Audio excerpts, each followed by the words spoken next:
Welcome to the beginning of the Max Rebo Music Theory course, Hit it, Max. for which Max Rebo will have minimal to no involvement.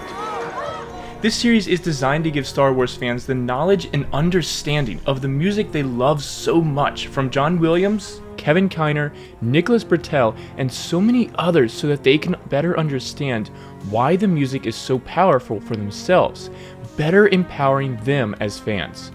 But before we can get into chords, intervals, or even notes on a staff, we have to talk about our fundamental tool for all pitch-related music theory.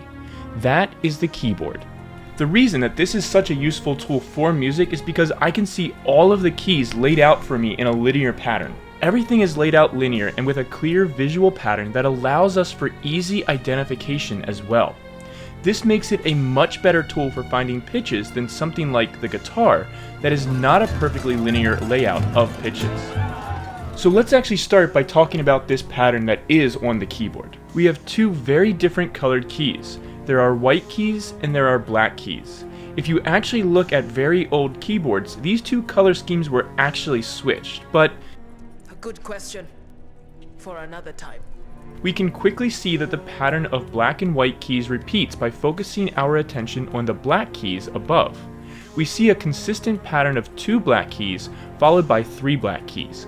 And that's what we're going to use to find our way around, because every time that pattern repeats, the names of the notes repeat as well as we begin what's called a new octave. So with that pattern of 2 and 3 black keys in mind, let's go to the white keys where we will begin assigning names. So what's your name anyway?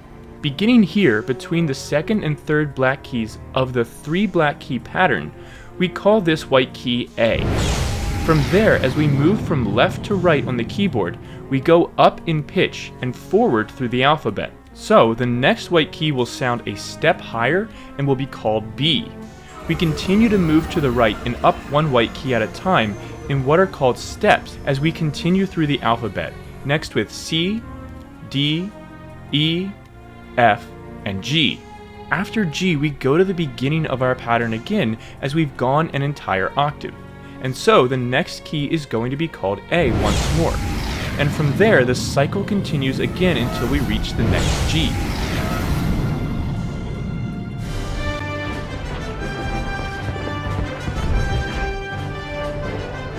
Look at this. In our modern system, we never go past the letter G. Because there are 7 white keys before the pattern repeats, we only have to use the first 7 letters of the alphabet. Now, this is where things start to get weird. The scale that I'm playing from A to A is what used to be the most common scale. However, today we prefer the major scale far more, which I'll explain more in a later video. But to get the sound of that scale using the white keys, we actually need to start on C. And because C is right below the grouping of 2 black keys, it tends to be easier to find as well and has really become the actual note that everything else revolves around in Western music theory. So what I recommend is actually trying to memorize that this white key right here, just to the left or below the pair of 2 black keys, is C. Anywhere on the keyboard, that white key is C. And if going from left to right means that we go up in pitch and forward in the alphabet, going right to left on the keyboard will mean that our pitch will go down and we'll be going backwards through our alphabet. So from this C, I move left, down to B. Then I continue to A. To the left or below A, we move to G as the cycle of letters continues. Then, continuing left, we move through F, E, D, and then finally back to the C an octave lower. So those are how the white keys on the keyboard work. Each one is assigned one of the first 7 letters of the alphabet. But we still need to actually talk about the black keys up above.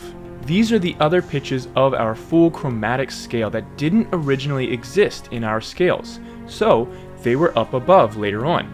And it's easiest for now to think of these as in-between notes. For example, this black key represents the extra pitch that can be heard in between C and D on the keyboard. Later, we'll assign this key names like C sharp or D flat. But for now, just remember that these black keys don't have specific letters assigned to them like the white keys do below. Instead, they're essentially in-between notes. It's important to have a good grounding and understanding of the keyboard before we go any further and start talking about how pitches and chords and intervals combine to make interesting sounds. Once we master naming the white keys on the keyboard, we're ready to start talking a little bit more about music itself. There are plenty of great online virtual keyboards out there as well, where you can practice identifying and even playing notes on the keyboard to get better at this. But let me know for now if you have any questions about the notes on the keyboard. And as always, may the be with you.